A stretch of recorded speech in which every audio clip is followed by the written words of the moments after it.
રાજકોટના ફરિયાદી સાથે એક અઠવાડિયા પહેલા 16,50,000ના સાયબર ફ્રોડની ફરિયાદ થયેલી.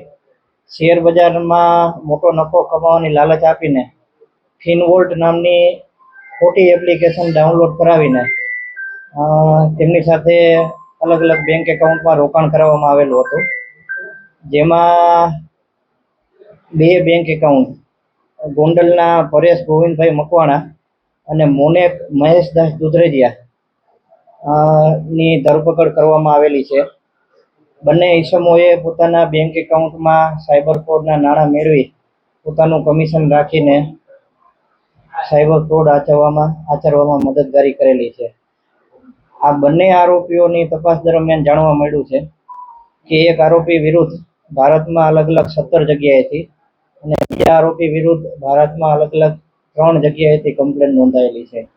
આ ગુનાના કામે પરેશ ગોવિંદભાઈ મકવાણાના એકાઉન્ટમાં 1 લાખ રૂપિયા અને મોનેક મહેશદાસ દુધરેજિયાના એકાઉન્ટમાં 5 લાખ રૂપિયા જેટલા મેળવેલા હતા.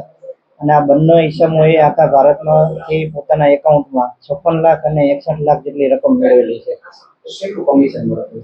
આ બંને વ્યક્તિને પોતાના એકાઉન્ટમાં 10,000 જેટલું કમિશન મળેલું છે અને પોતાનું બેંક એકાઉન્ટ ભાડે આપવા માટે 10,000નું કમિશન મળેલું છે.